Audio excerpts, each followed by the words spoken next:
Okay, இப்போ நான் படிக்கிறேன் பாருங்க. இருக்கை பட்டை பயன்படுத்துவதன் மூலம் சாலை விபத்தினால் ஏற்படும் இறப்பை 51% தடுக்கலாம்னு சொல்கிறாங்க. இம்பார்ட்டன்ட். இந்த பிரேம் பெஹாரி நரேன்ஸ் ரைஜடா என்பவர் வந்து இந்திய அரசியலமைப்பு சட்ட வந்து இத்தாலியில் எப்படி இருக்குமோ அந்த மெத்தட் டிசைனில் வந்து அவர் கைப்பட எழுதினார் சொல்கிறாங்க. ஓகேங்களா. 1789 ஆண்டு வந்து ஃப்ரெஞ்சில் வந்து ஒரு புரட்சி நடக்குது. அப்போ அங்கே ஒரு முக்கியமான 3 முழக்கம் வைக்கிறாங்க. அது வந்து சுதந்திரம், சமத்துவம், சகோதரத்துவம் சொல்கிறாங்க. அது வந்து நம்ம முகவரியில் வந்து அந்த 3 வார்த்தைகளும் வந்து முக்கியத்துவம் கொடுத்து தரப்பட்டது சொல்கிறாங்க. ஓகேங்களா. நெக்ஸ்ட் பாக்ஸில் என்ன சொல்லியிருக்காங்கன்னா 2002 வந்து 86வது சட்ட திருத்தம் வந்து கொண்டு வந்திருக்காங்க அரசியலமைப்பில். அதில் வந்து 45வது பிரிவாக இருந்தது வந்து சாதாரண ஒரு சட்டமாக இருந்தது வந்து அடிப்படை உரிமை சட்டமாக வந்து மாற்றுறாங்க. எப்படின்னா 21(a) வந்து அடிப்படை உரிமை சட்டத்தில் வைக்கிறாங்க. ஓகேங்களா. இது எதுக்குன்னா 6 வயது வரை உள்ள குழந்தைகளுக்கு கல்வி வழங்கத்துக்கு அறிவுறுத்துறாங்க அடிப்படை உரிமையில வச்சு. அதை தான் வந்து என்னது மாநில அரசுகள் முன்பருவ மழலை கல்வி சொல்லிட்டு இங்கிலீஷ் வந்து early childhood care and education ECEன்னு சொல்றாங்க. ஓகேங்களா. நெக்ஸ்ட் பாக்ஸில் பெரும் முதலாளித்துவம் இருந்து வந்த எதிர்ப்பு காரணமாக கிபி பொதுவாண்டு 1215 இங்கிலாந்து மன்னர் 1ஆம் ஜான் என்னன்னா பெரும் முதலாளித்துவம் அவங்ககிட்ட இருந்து வந்த எதிர்ப்புல அப்போ அந்த பீரியட்ல 1215ஆம் ஆண்டு அந்த பீரியட்ல வந்து இங்கிலாந்துல மன்னராக இருந்தவர் யாருன்னா 1ஆம் ஜான். அவர் வந்து வெளியிட்ட ஒரு உரிமை பட்டயம் என்னன்னா மகாசாசனம் சொல்லிட்டு அதை சொல்றாங்க. அது ஃபர்ஸ்ட் குடிமக்களுக்காக ஒரு அடிப்படை உரிமைகளுக்காக தான் தொடங்கப்பட்ட தொடர்புடைய ஒரு முதல் எழுதப்பட்ட ஆவணம்னு சொல்லிட்டு சொல்லியிருக்காங்க. ஓகே. நெக்ஸ்ட் பாக்ஸ் என்ன கொடுத்துருக்காங்கன்னா 1978ஆம் ஆண்டு வந்து 42வது சட்ட திருத்தம். அதில் என்ன சொல்லியிருக்காங்கன்னா இந்த 44வது சட்ட திருத்தம் 1978 வந்து 42வது பார்த்த சட்ட திருத்தம். ஆனால் வந்து 1978 வந்து 44வது சட்ட திருத்தம். அந்த இயரும் இந்த சட்ட திருத்தமும் கம்பேர் பண்ணி வச்சுக்கோங்க. ஓகேங்களா. இதில் என்ன சொல்லியிருக்காங்கன்னா இந்த அடிப்படை உரிமை பட்டியலிருந்து சொத்து என்னது 31 வந்து அடிப்படை உரிமையில இருந்துச்சு சொத்து உரிமையா. அதை வந்து சாதாரண சட்டமாக மாற்றுறாங்க.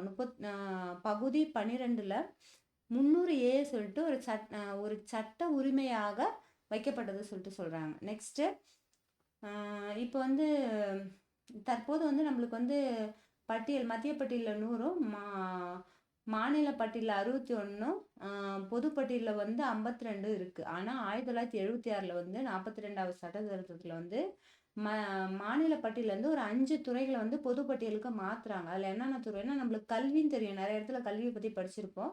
கல்வி மாநில துறையிலேருந்து பொதுப்பட்டியலுக்கு மாற்றினாங்க. ஆனால் மீதி இருக்க 5 துறையில் என்ன சொல்கிறாங்கன்னா ஃபர்ஸ்ட் கல்வி, 2வது காடுகள் சொல்கிறாங்க, 3வது வந்து எடைகள் மற்றும் அளவுகள், 4வது வந்து பறவைகள் மற்றும் வனவிலங்குகள் பாதுகாப்பு, 5வது வந்து உச்ச நீதிமன்றம் உயர் நீதிமன்றம் தவிர இந்த உச்ச நீதிமன்றம் உயர் நீதிமன்றம் மத்திய அரசு கண்ட்ரோலில் வந்துடும்.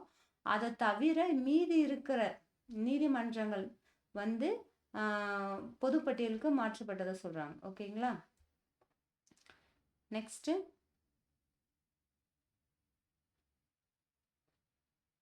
வந்து 1969 வந்து மத்திய மாநில அரசு உறவுகளை வந்து முழுவதும் இந்த 2 மத்திய மாநில உறவுகள் வந்து ஆராய்வதற்காக தமிழக அரசு வந்து டாக்டர் VP ராஜமன்னார் தலைமையின் ஒரு மூவர் இருக்கிற ஒரு குழு வந்து நியமித்து சொல்றாங்க. ஆண்டு வந்து எப்பன்னா 1969 ராஜமன்னார் குழு. ஓகேங்களா. தலைமையில் மூவர் குழு சொல்றாங்க. நெக்ஸ்ட் பாக்ஸ் என்ன சொல்றாங்கன்னா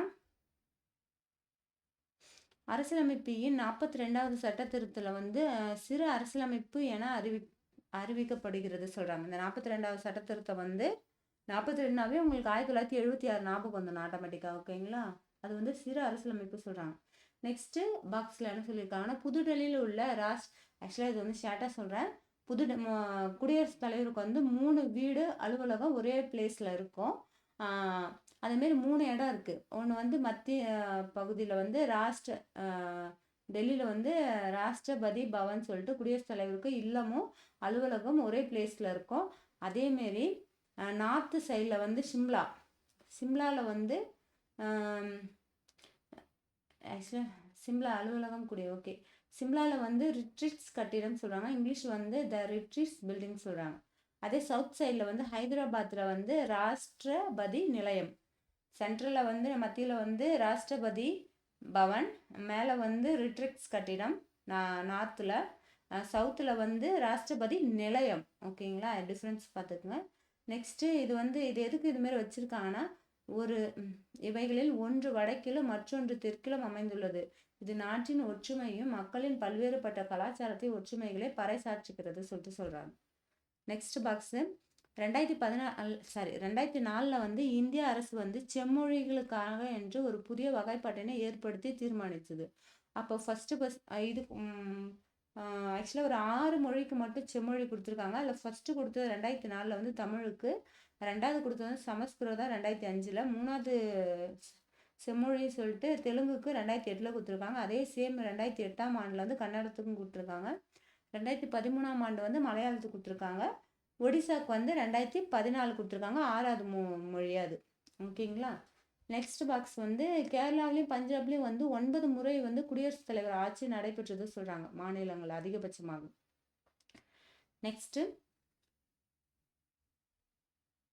நெக்ஸ்ட் பாக்ஸில் என்ன கொடுத்துருக்காங்கன்னா, இப்போ வந்து இந்த முடிவு வாக்கு சொல்லிட்டு கேஸ்டிங் ஓட்டு சொல்லுவாங்க. ஆக்சுவலாக மாநில அவை, ராஜ்யசபா இருக்கு இல்லைங்களா, மாநில அவை, லோக்சபா, ராஜ்யசபா. லோக்சபானா மக்களவை, இந்த பிரதமர் எல்லாம் இருக்கிறது. ராஜ்யசபானா வந்து மாநில அவை சொல்லுவாங்க. அங்கே வந்து நிரந்தர அவை சொல்லுவாங்க அந்த மாநில அவையை. அங்கே தலைவராக இருப்பதானா துணை குடியரசுத் தலைவர் தான், அவருக்கு தான் இந்த கேஸ்டிங் ஓட்டு சொல்லுவாங்க. ஆக்சுவலாக 2 பேரும் ஆவரேஜாக வந்து ஓட்டு எடுத்திருந்தாங்கன்னா அதில் வந்து ஒருத்தவங்க ஒரு கேஸ்டிங் ஓட்டு கொடுக்குற ஒரே தகுதி உடையவர் யாருன்னா துணை குடியரசுத் தலைவர் தான். அதை தான் இங்கே சொல்லியிருப்பாங்க. அந்த சரத்து அதை பற்றி எந்த சரத்தில் சொல்லியிருக்கணும், சட்டப்பிரிவு 100 தான் அதை பற்றி சொல்லியிருக்கோம். 100 படி துணை குடியரசுத் தலைவர் வாக்கு அளிக்கலாம்.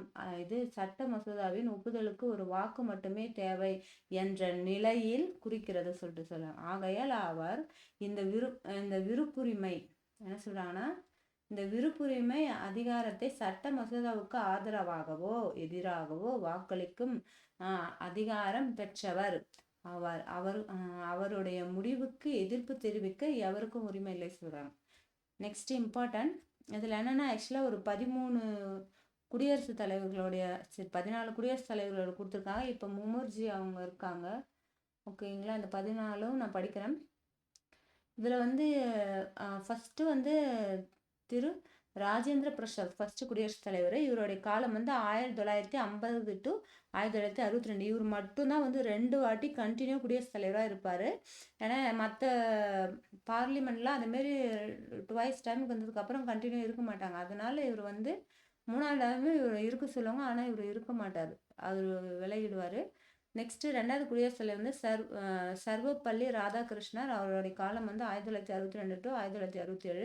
3வது வந்து ஜாகிர் ஹுசேன். இவருடைய காலம் வந்து 1967 to 69. இவர் ஆக்சுவலாக பதவியில் இருக்கும்போதே ஃபஸ்ட்டு இறந்துருப்பார் ஜாகிர் ஹுசேன். அதுக்கப்புறம் துணை பதவியில் விவி கிரி வந்து துணை குடியரசுத் தலைவராக வந்து போட்டியிட்டு ராஜினாமா பண்ணிட்டு இதில் வந்திருப்பார். இதில் விவி கிரி வந்து குடியரசுத் தலைவராக தற்காலிக குடியரசுத் தலைவர் வந்து அதுக்கப்புறம் ராஜினாமா பண்ணிட்டு ஒரு நீதிபதி வந்து டெம்பரவரி குடியரசுத் தலைவராக இருப்பார். இவர் வந்து பதவியில் நின்று விவி கிரி ஜெயிச்சிருப்பார். அதேமாதிரி ராதாகிருஷ்ணரும் அவர் துணை குடியரசுத் தலைவராக தான் இருந்திருப்பார் ஃபஸ்ட்டு, அதுக்கப்புறம் குடியரசுத் தலைவராக மாறியிருப்பார். ஓகேங்களா.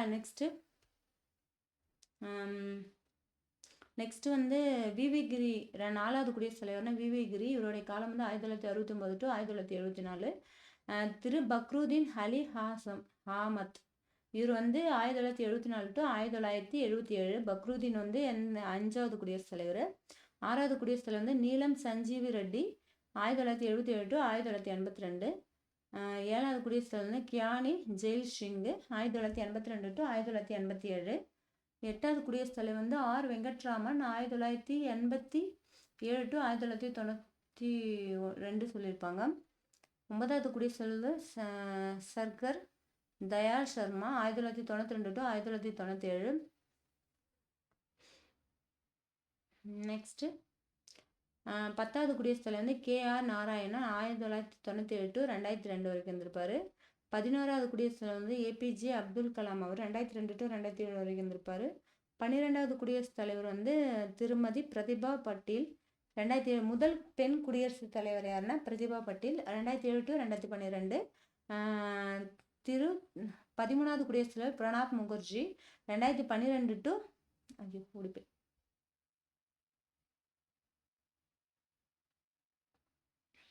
செகண்ட்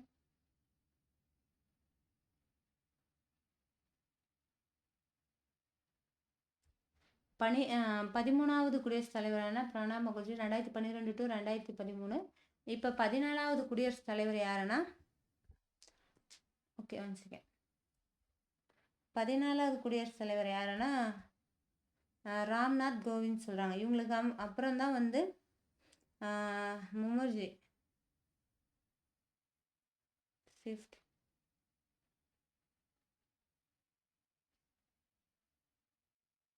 இப்போ 15வது குடியரசுத் தலைவர் தான் யாருன்னா திரௌபதி முர்முஜி. 14வது யாரை பார்த்தோம்? நம்ம ராம்நாத் கோவிந்த் பார்த்தோம். 2017 வரைக்கும் இருந்திருப்பாங்க. ஐயோ ஓடிப்பையா.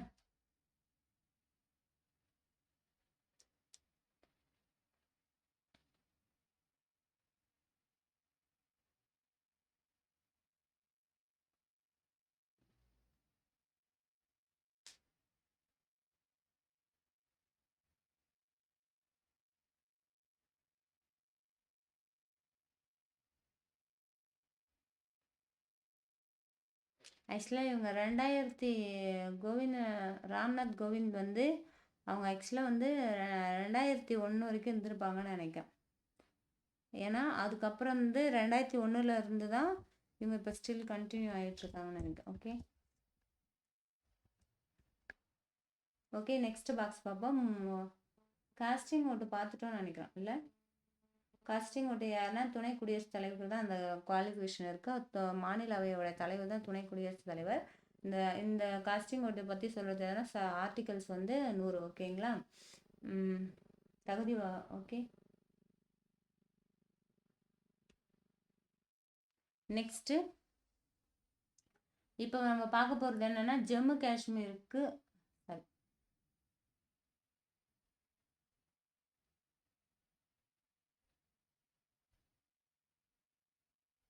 ஜம்மு காஷ்மீரின் மாநிலத்திற்கும் சிறப்பு அந்தஸ்து வழங்கும் ஜம்மு காஷ்மீர் அரசியலமைப்பு 1959ஆம் ஆண்டு நவம்பர் 17. இம்பார்ட்டன்ட் இது ஞாபகம் வச்சுங்க.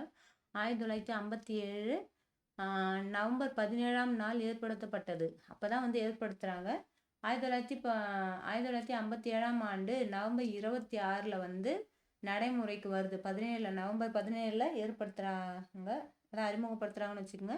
நடைமுறைக்கு வந்தது 26 நவம்பர் நடைமுறைக்கு வந்து. இந்திய அரசியலமைப்பு அரசு நெறிமுறை கோட்பாடுகள் மற்றும் அடிப்படை உரிமைகள் ஜம்மு காஷ்மீர் மாநிலத்துக்கு பொருந்தாதது சொல்கிறாங்க. இதில் என்ன சொல்கிறாங்கன்னா இந்திய அரசியலமைப்பு நெறிமுறை உறுத்தும் கோட்பாடுகள், இந்த நெறிமுறை உறுத்தும் கோட்பாடுகள் வந்து அடிப்படை உரிமைகள் ஜம்மு காஷ்மீர் மாநிலத்துக்கு பொருந்தாதது சொல்றாங்க. இந்திய அரசியலமைப்பு நீக்கிய அடிப்படை உரிமைகளில் ஒன்றான சொத்துரிமை ஜம்மு காஷ்மீரில் இன்றும் நடைமுறையில் உள்ளது சொல்றாங்க. ஆக்சுவலா இப்ப சரத்து 370 நீக்கிட்டாங்க. ஆனா வந்து இது ஏற்கனவே இருந்ததை பத்தி தான் சொல்லியிருக்காங்க. ஓகேங்களா? நெக்ஸ்ட் பாக்ஸ்ல என்ன சொல்லியிருக்காங்கன்னா குடியரசுத் தலைவர் மற்றும் துணை குடியரசுத் தலைவர் பதவியை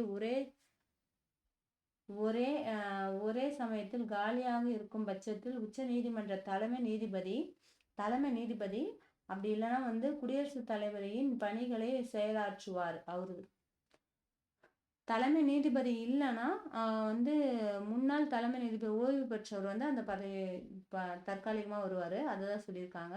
1969ஆம் ஆண்டு இத்தகைய ஒரு நிகழ்வின் ஜாகிர் ஹுசேன் இறந்தாருன்னு பார்த்தோம் இல்லையா, அந்த பீரியட்லாம் சொல்லியிருக்காங்க. விவி கிரி வந்து கொஞ்ச நாள் இருப்பார். கிரி வந்து குடியரசுத் தலைவர் போட்டிட்டதுனால இவர் இந்த நீதிபதி வந்திருப்பாங்க. அந்த நீதிபதி பேர் வந்து ஹிதேதுல்லா. படிக்கிறேன். ஒரு நிகழ்வின் போது உச்சநீதிமன்ற தலைமை நீதிபதி ஹிதேதுல்லா குடியரசுத் தலைவராக நியமித்தார் சொல்லியிருக்காங்க. ஓகே. இப்போ நெக்ஸ்ட் பாக்ஸ் வந்து 1986 என்ன சொல்லியிருக்காங்கன்னா 1986 இயற்றப்பட்ட தமிழ்நாடு சட்ட மேலவை நீக்கம். 86 தான் வந்து எம்ஜிஆர் பீரியட்ல தான் வந்து இந்த மேலவை வந்து நீக்கிறாங்க. எப்படி ஓகேங்களா? நிரந்தர அவை தான் மேலவை. மசோதா மூலம் தமிழ்நாட்டில் சட்ட மேலவை நீக்கப்பட்டது. இச்சட்டம் 1986 நவம்பர் முதல் நாளன்று நவம்பர் 1 வந்து நடைமுறைக்கு வந்தது சொல்றாங்க. ஓகேங்களா? நெக்ஸ்ட் பாக்ஸ் தமிழகத்தில் சட்டமன்ற உறுப்பினர்களின் மொத்த எண்ணிக்கை படி 234 உறுப்பினர்கள். நம்ம சட்டமன்ற உறுப்பினர்கள் எவ்வளோனா 234. அமைச்சரவைகளின் எண்ணிக்கை வந்து 36. அமைச்சரவைகளின் எண்ணிக்கை வந்து 36 வரை இருக்கலாம். அதாவது 234ல் 15 விழுக்காடு சொல்றாங்க. என்ன சொல்றாங்கன்னா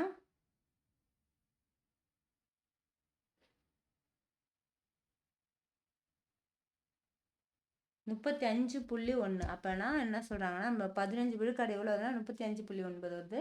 அப்போ ஒரு 36 வரை இருக்கலாம்னு சொல்லிட்டு இப்போ அமைச்சர்கள் சொல்றாங்க, எம்பியா. ஓகேங்களா? நெக்ஸ்ட் பாக்ஸில் என்ன கொடுத்துருக்காங்கன்னா, ஆக்சுவலாக இந்த பாக்ஸ் படிக்கிற பெரிய பாக்ஸாக இருக்குது. இது வந்து 1947 பதவி வகித்த தமிழக முதலமைச்சர்கள் சொல்லிட்டு சொல்கிறாங்க. என்னென்னா 1947 அதுக்கு முன்னாடி தமிழக முதலமைச்சர் இருந்திருக்காங்க. பார்ப்போம். இதில் என்ன சொல்கிறாங்கன்னா, ஃபஸ்ட்டு ஓபி ராமசாமி வந்து 1947 to 1949 சொல்கிறாங்க. பிஎஸ் குமாரசாமி ராஜா வந்து 1949 to 1952 சொல்கிறாங்க.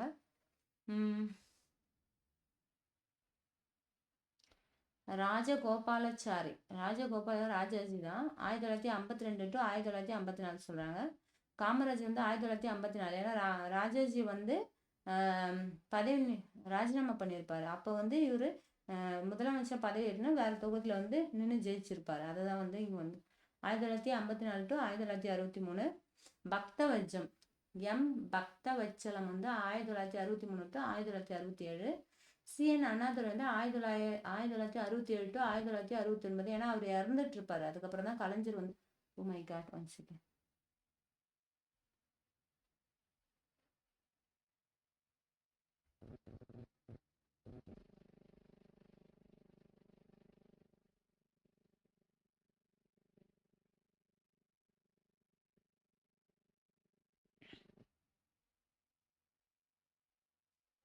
சரி, ஓகே. நெக்ஸ்ட்டு கருணாநிதி. இவர் அண்ணாதுரை வந்து இறந்ததுக்கப்புறம் கருணாநிதி வந்து 1969 to 1976 வரைக்கும் அவர் இருந்திருப்பார். நெக்ஸ்ட்டு எம்ஜி ராமச்சந்திரன் வந்து 1977 to 1987 வரைக்கும் இருந்திருப்பாங்க. 10 இயர்ஸ் 2 வருஷம் கண்டினியூ இருந்திருப்பாங்க. 2 முறை. நெக்ஸ்ட்டு அதுக்கப்புறம் எம்ஜிஆர் இறந்ததுக்கப்புறம் ஜானகி ராமச்சந்திரன் வந்திருப்பாங்க. அவங்க வந்து ஜனவரி 1988 வரைக்கும் இருந்திருப்பாங்க. அவங்க இறந்ததுக்கப்புறம் அவங்க வந்திருப்பாங்க. எலெக்ஷன் நிற்காம தான் இது பண்ணியிருப்பாங்க. நெக்ஸ்ட்டு நின்று இருப்பாங்க. ஜெயலலிதா அவங்க 2 பேருக்கும் வந்திருப்பான்னு நினைக்கிறேன். நெக்ஸ்ட்டு கருணாநிதி வந்து 1989 to 1991 வரைக்கும் இருந்திருப்பாங்க. ஜெயலலிதா அம்மா வந்து 1991 to 1996 ஃபஸ்ட்டு அவங்க வந்திருக்காங்க. நெக்ஸ்ட்டு கருணாநிதி அதுக்கப்புறம் 96 to 2001 வரைக்கும் கருணாநிதி. நெக்ஸ்ட்டு ஜெயலலிதா அம்மா 2000 வந்திருப்பாங்க. இதில் பன்னீர்செல்வம் இவங்க இதுக்கு போனதுனால பன்னீர்செல்வம் வந்து 2001 to 2002 வரைக்கும் இருப்பாங்க. திரும்பி ஜெயலலிதா அம்மா அவங்க வந்திருப்பாங்க 2002 to 2006 வரைக்கும். கருணாநிதி வந்து 2006 to 2011. ஜெயலலிதா அம்மா வந்து 2011 to 2014.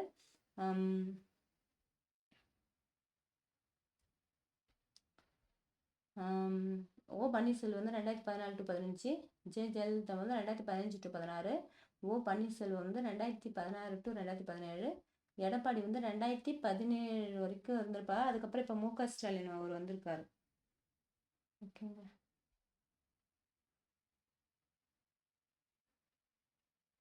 ஓகே, 2021 இந்த ஆட்சி இவங்க ஆட்சி 2021 வரைக்கும் முடிஞ்சிருக்கும். அதுக்கப்புறம் தான் மு.க. ஸ்டாலின் அவங்க வந்திருக்காங்க நினைக்கிறேன். ஓகே, நெக்ஸ்ட் பாக்ஸ் என்னன்னா, தமிழகத்தில் சட்டமன்ற உறுப்பினர்களின் மொத்த எண்ணிக்கையின்படி ஓகே, இது படிச்சிட்டோம். நெக்ஸ்ட் மத்திய மாநில அரசுகளின் உறவுகளை குறித்து ஆராய அமைக்கப்பட்ட சர்க்காரிய குழு ஆளுநர் நியமனம் குறித்த பல ஆலோசனைகளை வழங்கியுள்ளது. அவை ஃபர்ஸ்ட் பாயிண்ட்ல என்ன சொல்றாங்கன்னா, மாநில சட்டமன்ற குழுவால் தயாரிக்கப்பட்ட பட்டியலிருந்து அல்லது இல்லைன்னா முதலமைச்சரின் ஒப்புதலுடன் மாநில அரசால் தயாரிக்கப்படும் பட்டியலிலிருந்து அல்லது முதலமைச்சருடன் நடத்தப்படும் கலந்துரையாடலில் ஆகியவற்றின் மூலம் ஆளுநர் நியமனம் நடைபெறும் சொல்லிட்டு சொல்றாங்க. உறவுகள் அரசுகளோட ஆராய அமைக்கப்பட்ட சர்க்காரிய குழு ஆளுநர் நியமனம் குறித்த பல ஆலோசனைகள் வழங்கியுள்ள சொல்லிட்டு ஆளுநர் பத்தி சொல்லியிருக்காங்க. ஓகேங்களா, என்ன சொல்றாங்கன்னா, இந்த மத்திய மாநில அரசுகளுக்கூட உள்ள ஆராய சர்க்காரிய ஒரு ஆளுநர் நியமனம் குறித்த பல ஆலோசனை வழங்கியுள்ளது. அதுல என்ன சொல்றாங்கன்னா, மாநில சட்டமன்ற குழுவால் தயாரிக்கப்பட்ட பட்டியலிருந்தும் மாநிலம் தயாரிக்கப்பட்ட அந்த பட்டியலிருந்தும் அப்படி இல்லைன்னா முதலமைச்சர் ஒப்புதலுடன் ஒரு மாநில அரசால் தயாரிக்கப்பட்ட ஒரு பட்டியலிருந்தும் அப்படி இல்லைன்னா முதலமைச்சர் நடத்தப்படும் கலந்துரையாடல் அவரின் மூலம் ஆளுநர் நியமனம் நடைமுறை இது மூலயமா தான் இந்த நியமன நடைமுறை நடக்குது சொல்லிட்டு சொல்லியிருக்காங்க. நெக்ஸ்ட் 24வது பேஜ். வெளியுறவு கொள்கை என்பது என்ன சொல்றாங்கன்னா, வெளியுறவு கொள்கை என்பது மற்ற நாடுகளோட உறவுகளை பேணுவதற்காக ஒரு நாட்டால் கவனமாக வடிவமைக்கப்பட்ட யுத்திகளின் கலவையாகும் சொல்றாங்க. வெளியுறவு கொள்கை எதுக்கு சொல்றாங்கன்னா, நட்புறவுக்காக தான் சொல்லியிருப்பாங்க. இதுல என்ன சொல்றாங்கன்னா, இந்த யுத்திகள் சொல்லிட்டு ராஜதந்திரம் என்பது ஒரு அரசின் வெளியுறவு கொள்கையை சூழலுக்கு தகுந்தாற் போல செயல்படுவதற்கான கருவியாகும் சொல்றாங்க. இந்த சென்டென்ஸ்ல உங்களுக்கு புரிஞ்சிருக்கும். ஓகே, நெக்ஸ்ட் இதுல என்ன சொல்றாங்கன்னா, இந்திய அரசியலமைப்பு சட்டம் 1950 அதுல சட்டப்பிரிவு சரத்து 51ல என்ன சொல்றாங்கன்னா, அரசு நெறிவுறுத்தும் இந்தியாவின் வெளியுறவு கொள்கை சொல்லிட்டு அரசு முயற்சி செய்ய வேண்டியவைகள் சர்வதேச அனுமதி மற்றும் பாதுகாப்பை மேம்படுத்துதல், நாடுகளுக்கிடையே நியமனம் மற்றும் கௌரவமான உறவுகளை பேணுதல், சர்வதேச சட்டம் மற்றும் சர்வதேச அமைப்புகளை மதித்தல், சர்வதேச பிரச்சனைகள் நடுவர் மன்றம் மூலம் தீர்க்க ஊக்குவித்தல் தான் சொல்றாங்க இந்த சட்டப்பிரிவு. ஏன்னா அரசு நெறிவுறுத்தும் இந்தியாவின் வெளியுறவு கொள்கையை பத்தி சொல்லியிருக்காங்க. அப்ப என்ன சொல்றாங்க, வெளியுறவு கொள்கைனா மேக்சிமம் நாடுகளுக்கு உறவுகளையும் அப்ப போர் நடக்காமலே அதை பாதுகாப்பதற்கு பத்தி தான் சொல்லியிருப்பாங்க. அதுதான் சரத்து 51 சொல்லியிருக்காங்க. ஓகே, நெக்ஸ்ட் இந்த பாக்ஸ்ல என்ன சொல்றாங்கன்னா, வெளியுறவு அமைச்சகம் எனப்படும் இந்தியா வெளி விவகார அமைச்சரவை இந்திய அரசின் ஒரு அங்கமாக இருந்து நாட்டின் வெளியுறவுகளை பொறுப்பேற்று நடத்துகிறது. 1986ஆம் ஆண்டின் புதுடெல்லியில் நிறுவப்பட்ட இந்திய வெளிநாட்டு சேவை பயிற்சி நிறுவனம் இந்திய வெளியுறவு சேவை அதிகாரங்களுக்கு IFS பயிற்சி அளிக்கிறது சொல்லிட்டு சொல்றாங்க.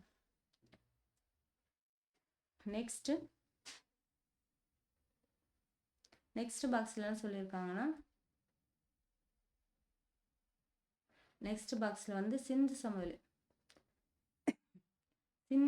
சிந்துவெளி நாகரீகம் முதல் சந்திரகுப்த மௌரிய ஆட்சி வரையிலான காலத்தில் இந்தியாவும் ஆப்கானிஸ்தானும் பன்முகத்தன்மையும் மிக ஆழமான நட்புறவையும் கொண்டிருந்தன. கனிஷ்கருடைய ஆட்சியின் போது ஏராளமான இந்திய சமய பரப்பு குழுக்கள் சீனா, மத்திய ஆசியா மற்றும் ஆப்கானிஸ்தான் போன்ற நாடுகளுக்கு தங்கள் மதத்தை பரப்ப சென்றனர். பலுசிஸ்தான் சொல்லிட்டு பிராக்கெட்ல என்ன சொல்றாங்கன்னா, தற்காலத்தில் பாகிஸ்தானின் எல்லைப்புற மாகாணமா இருக்குது சொல்றாங்க. பலுசிஸ்தான் எங்க இருக்குன்னா பாகிஸ்தானுடைய எல்லைப்புற மாகாணமா இருக்கு. பகுதியை சார்ந்த கான் அப்துல் என்ன சொல்றாங்கன்னா, பகுதியை சார்ந்த கான் அப்துல் கபார் கான் இந்திய விடுதலை போராட்ட இயக்கத்தின் முக்கிய தலைவரும் இந்திய தேசிய காங்கிரஸின் தீவிர ஆதரவாளரும் இருந்தாருங்க சொல்லிட்டு சொல்றாங்க. ஆக்சுவலா இந்தியா பாகிஸ்தான் ஒன்னா இருந்தது இல்லையா, அப்போ அது மாதிரி நடந்திருக்கு சொல்லிட்டு சொல்லியிருக்காங்க. நெக்ஸ்ட் 1862ஆம் ஆண்டுல ஜூன் 26ல என்ன சொல்றாங்கன்னா, அந்த நாளில் விக்டோரியா மகாராணி ஓகே ஓகே. விக்டோ மகாராணி வழங்கிய காப்புரிமை கடிதத்தின் மூலம் சென்னை, பம்பாய், கல்கத்தா ஆகிய மாகாணங்களில் உயர் நீதிமன்றங்கள் தோற்றுவிக்கப்பட்டன. ஆக்சுவலா 61ல அந்த சட்டம் வந்து அப்புறம் 62ல வந்து தோற்றுவிப்பாங்க. ஓகேங்களா. இவற்றுலேயே சென்னை உயர் நீதிமன்ற வளாகம் உலகிலே லண்டனுக்கு அடுத்து 2வது பெரிய நீதிமன்ற வளாகமா இருக்கு. லண்டன்ல ஃபர்ஸ்ட் உலகில பெருசு சொல்றாங்க. 2வது பெருசு வந்து நம்ம சென்னை நீதிமன்றம் சொல்றாங்க. ஓகே. நெக்ஸ்ட், அசோகர் புத்த மதத்தை பரப்புவதற்காக அவரது மகன் மகிந்தாவையும் மகள் சங்கமித்ராவையும் இலங்கைக்கு அனுப்பினார். சோழ அரசர்களான முதலாம் ராஜராஜன் மற்றும் முதலாம் ராஜேந்திரன் ஆகியோர் இலங்கையின் வடபகுதிகளை கைப்பற்றினர் சொல்றாங்க. ஓகே. நெக்ஸ்ட் 25 பேஜ் 25வது பேஜ்ல என்ன கொடுத்துருக்காங்கன்னா, சரி 24வது பேஜ். ஓகே. நெக்ஸ்ட், சிந்துவெளி நாகரிகம் முதல் சந்திரகுப்த மௌரிய ஆட்சி வரையிலான காலத்தில் இந்தியாவும் ஆப்கானிஸ்தானும் பன்முகத்தன்மை மிக ஆழமான நட்புறவு கொண்டிருந்தது. கனிஷ்கருடைய ஆட்சியின் போது ஏராளமான இந்திய சமூக குழுக்கள் சீன மத்திய ஆட்சி சேம் பேஜ் தான் இருக்கு. அந்த சேம் பேஜ் தான் இருக்கு. ஓகேங்களா. ஆப்கானிஸ்தான் போன்ற நாடுகளின் தங்கள் மதத்தை பரப்பி சென்றனர். பலுசிஸ்தான் அதே தான், அந்த பேஜ் தான் இருக்கு. பலுசிஸ்தான் வந்து பாகிஸ்தானுடைய ஒரு எல்லை மாகாணமா இருக்கும். அதுல இருந்த ஒரு கான் அப்துல் கான் தான் வந்து இந்திய விடுதலை போராட்டத்துக்கும் இந்திய தேசிய காங்கிரஸ் தீவிர ஆதரவாளராக இருந்தாங்க சொல்றாங்க. யார் ஆதரவா இருந்தாங்கன்னா Khan Abdul Ghaffar Khan. Okay. Next box, மக்மா என்ன சொல்றாங்கன்னா மக்கான் எல்லைக்கோடு. மக்கான் எல்லைக்கோடு இந்தியா சீனா. மக்கான் எல்லைக்கோடு இந்தியா சீனா மற்றும் பூட்டானின் கிழக்கு பகுதி ஆகிய பகுதிகளுக்கு இடையிலான எல்லைக்கோடு ஆகும். இது 1914ஆம் ஆண்டில் பிரிட்டிஷ் இந்தியா, திபெத் மற்றும் சீனா ஆகிய நாடுகளின் பிரதிநிதிகள் கூட்டத்தில் தீர்மானிக்கப்பட்டது. பிரிட்டிஷ் இந்தியாவின் சார்பில் இந்தியர்களுக்கான செயலர் ஆர்தர் ஹென்றி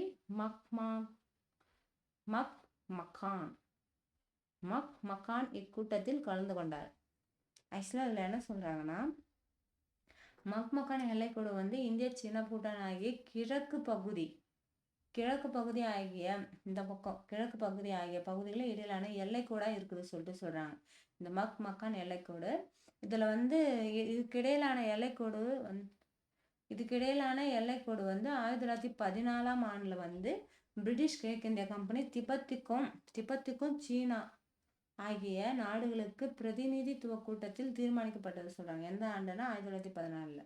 இதுல பிரிட்டிஷ் இந்தியா சார்பில் வந்து இந்தியாவர்களுக்கு வந்து செயலரா பிரிட்டிஷ் இந்தியாவா இருக்கும் போது அதோடைய சார்பில் இந்தியாவிற்கு செயலரா இருந்தது யாருன்னா ஆர்தர் ஹென்றி மக்கான் இக்கூட்டத்தில் கலந்து கொண்டார் சொல்லியிருக்காங்க. நெக்ஸ்ட், இப்ப இந்தியாவின் சொந்தமான ஸ்ரீஃபிகா என்ன சொல்றாங்கன்னா, இந்தியாவிற்கு சொந்தமான ஸ்ரீஃபிகா ஸ்ரீஃபிகா என்ற பகுதி மேற்கு வங்காளம் மற்றும் வங்காளத்திற்கே இடையிலான எல்லையில் உள்ளது. குறுகலான பாதை 2011ஆம் ஆண்டு வங்காளதேசத்திற்கு குத்தகை விடப்பட்டது சொல்றாங்க. என்ன சொல்றாங்க, 2011ஆம் ஆண்டு வந்து வங்காளதேசத்துக்கு குத்தகை விடப்பட்டது. என்ன பகுதினா, இந்தியாவிற்கு சொந்தமான டிஃபிகான் என்ற பகுதி வந்து மேற்கு வங்காளதேசத்தின் இடையிலான எல்லையில் உள்ளது சொல்றாங்க. குறுகலான பாதை, அது வந்து ஒரு குறுகலான பாதை சொல்றாங்க. 2011ஆம் ஆண்டு வங்காளதேசத்துக்கு வந்து அது குத்தகை கொடுத்துட்டாங்க சொல்றாங்க. அந்த பகுதி பேர் வந்து டிஃபிகான். ஓகே. நெக்ஸ்ட் பாக்ஸ் வந்து கட்டுப்பாடு கோடு சொல்லிட்டு என்ன சொல்றாங்கன்னா, 1949ஆம் ஆண்டு தீர்மானிக்கப்பட்ட போர் நிறுத்த கோடு. என்ன சொல்றாங்கன்னா, 1949 வந்து தீர்மானிக்கப்பட்ட போர் நிறுத்த கோடு சொல்லிட்டு 1972ஆம் ஆண்டுக்கு பின்னர் எல்லை கட்டுப்பாட்டு கோடு சொல்றாங்க. இது என்ன சொல்றாங்கன்னா, 1972ஆம் ஆண்டுல எல்லை கட்டுப்பாட்டு கோடு அழைக்கப்பட்டது சொல்றாங்க. தீர்மான போர் நிறுத்தம் நடந்தது வந்து 1949. 1972ஆம் ஆண்டின் சிம்லா ஒப்பந்தத்தின் கீழ் இந்தியாவிற்கும் பாகிஸ்தானுக்கும் இடையிலான ஏற்பட்ட எல்லை ஆகும். இக்கோடு பிரிவினை செய்யப்பட்ட போது ராக்லிக்ஸ் கோடு, ஏன்னா வந்து அவர் தான் வந்து இந்த கோடு எல்லை அளப்பதற்காக வந்திருப்பாரு இங்கிலாந்துல இருந்து. அதனால ராக்லிக்ஸ் கோடு என்று, ஏன்னா பஞ்சாப்லயும் வங்காளதேசம் இந்த பகுதியிலும் வந்து அளக்கிறதுக்காக வந்திருப்பாரு. ஏன்னா அங்கதான் பிரச்சனையா இருக்கும், முஸ்லிம் ஹிந்துக்கள் வந்து பிரச்சனையா இருந்திருக்கும். தலைவராக எல்லை ஆணைய தலைவராக இருந்தவரா ராக்லிக்ஸ். இக்கோடு தற்போது கட்டுப்பாட்டு கோடு. ராக்லிக்ஸ் சொல்லாம இது இப்ப என்ன சொல்றாங்கன்னா கட்டுப்பாட்டு கோடு சொல்றாங்க. எந்த ஆண்டுல 72ல இருந்து சொல்றாங்க. அது தீர்மானிக்கப்பட்டது வந்து 1949ல. நெக்ஸ்ட் பாக்ஸ் வந்து குரு பத்ம சம்பவா. என்ன சொல்றாங்கன்னா குரு பத்ம சம்பவா என்னும் புத்த துறவி இந்தியாவிலிருந்து பூட்டானுக்கு சென்றார். இதுல என்ன சொல்றாங்கன்னா குரு பத்ம சம்வா என்னும் புத்த துறவி, அவர் பேர் என்ன, குரு பத்ம சம்வா. அவர் வந்து இந்தியாவில் வந்து பூட்டானுக்கு சென்றாரு சொல்றாங்க. அங்க வந்து தனது செல்வாக்கை ஏற்படுத்தி புத்த சமயத்தை வந்து பரப்பியதன் மூலமா வந்து இரு நாட்டுக்கு மக்களிடையே வந்து பாரம்பரியத்தை உறுதிப்படுத்தினார் சொல்றாங்க. யார் அது உறுதிப்படுத்தினார்னா பத்ம சம்வா தான் வந்து உறுதிப்படுத்தினார் பாரம்பரியத்தை. ஓகே, நெக்ஸ்ட் உலகின் மிக பழமையான கடல் வர்த்தக பாதையில் ஒன்று சுமேரியாவில் இருந்து பக்ரைன் வழியாக மெலுக்கா என்னும் அழைக்கப்பட்ட சிந்துவெளி நாகரிகம் வரை அமைக்கப்பட்டிருந்தது. என்ன சொல்றாங்கன்னா உலகில் மிக பழமையான கடல் வர்த்தக பாதையா இருந்தது எதுனா சுமேரியாவில இருந்து பக்ரைன் வழியாக வர ஒரு மெலுக்கா என்று அழைக்கப்பட்ட சிந்துவெளி நாகரிகம் சொல்லிட்டு அழைக்கப்படுகிறது வரை. அது எது வரைனா சிந்துவெளி நாகரிகம் வரை சொல்றாங்க.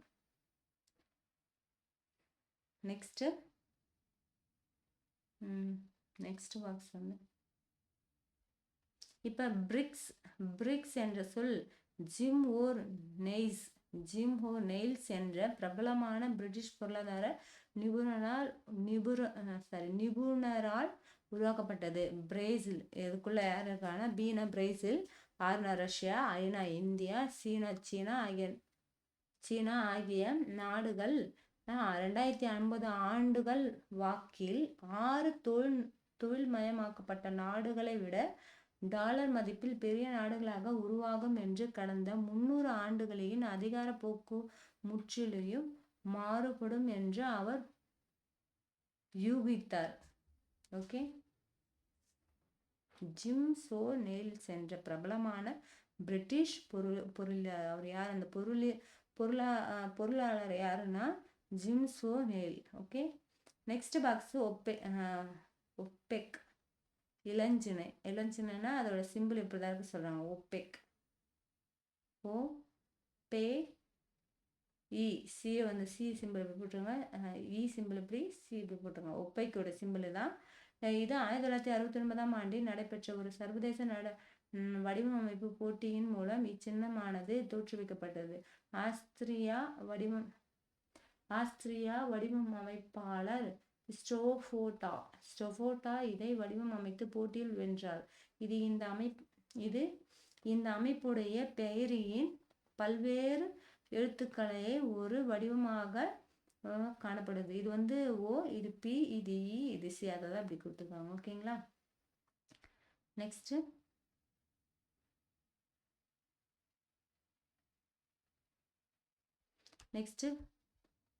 மனிதன் என்பவன் இயற்கையாகவே ஒரு அரசியல் விலங்கு. இயற்கையில் ஒரு மனிதன் அரசு இல்லாமல் வாழ முடியாது. அவ்வாறு அரசின்றி வாழ்பவன் மனித குலத்திற்கு மேலானவன் அல்லது கீழானவன் ஆவான் சொல்லிட்டு அரசியல் என்ற நூலில் அரிஸ்டாட்டில் வந்து குறிப்பிட்டிருக்கிறாங்கன்னு சொல்லிட்டு சொல்லியிருக்காங்க. நெக்ஸ்ட் பாக்ஸ்ல வந்து தமிழ் திரைப்படம் தண்ணீர் சொல்லிட்டு இதுல என்ன சொல்லியிருக்காங்கன்னா தமிழ்நாட்டில் ஒரு சிறிய கிராமம் தண்ணீர் பற்றாக்குறையை எதிர்கொள்கிறது. அப்பிரச்சனைகளை தீர்க்க கிராமத்தார்கள் முயற்சிக்கும் போது அவர்கள் அதிகார வர்த்தகத்தின் கைகளில் படும் துயரங்களை படம் வெளிப்படுத்துகிறது சொல்லிட்டு இந்த தண்ணீர் திரைப்படத்தை பத்தி சொல்லியிருக்காங்க. நெக்ஸ்ட் பாக்ஸ் என்ன கொடுத்துருக்காங்கன்னா மகிழ்ச்சி பற்றிய அரிஸ்டாட்டிலின் கருத்து. சந்தோஷத்தை பத்தி அரிஸ்டாட்டிலோட கருத்து என்ன சொல்லியிருக்காங்கன்னா மகிழ்ச்சி என்பது வாழ்க்கையின் ஒரு முக்கியமான அம்சம் என்பது அரிஸ்டாட்டிலின் கருத்தாகும் சொல்றாங்க. ஒரு அம்சம் சொல்றாங்க. ஒரு மனிதனின் தற்காலிக இன்பத்தை தேடுவதில் நேரத்தை செலவிடுவதை காட்டிலும் நிரந்தரமான மகிழ்ச்சியை தேடுவதே சிறந்தது என்பது அரிஸ்டாட்டில் கருதுவதாகும். ஒருவனின் மகிழ்ச்சி என்பது பொருள் அடிப்படையிலானவற்றில் இல்லை, என்பதும் அவனுடைய முழுமையான திறமை மற்றும் உண்மையான தன்மைகளை அறிந்து கொள்வதில்தான் இருக்கிறது என்பது அரிஸ்டாட்டிலின் கருத்தாகும். சுருங்க கூறியின் மகிழ்ச்சி என்பது ஒருவனையின் உள்ளேயே இருக்கின்றது தவிர வெளியில்லை. சத்தியம் ஆனா அவன் என்பது அவரின் கருத்து. அரிஸ்டாட்டிலின் புகழ்பெற்ற இக்கருத்தாக்கம் ஒன்று பின்வருமாறு என்ன சொல்றாங்கன்னா, அவருடைய கருத்து ஒரு சென்டென்ஸ் கொடுத்துருக்காங்க. மனிதனின் உயிர் வாழ்விலியின் நோக்கம் மற்றும் பொருளே மகிழ்ச்சியை தேடுவதே ஆகும். என்ன சொல்றாருன்னா, மனிதனின் உயிர் வாழ்விலின் நம்ம வாழ்க்கையில ஃபுல்லா நம்மளுடைய நோக்கம் என்ன சொல்றாங்கன்னா, பொருளே மகிழ்ச்சியை தேடுவதாகும் சொல்லிட்டு ஒரு இது பண்ணியிருப்பார். நெக்ஸ்ட்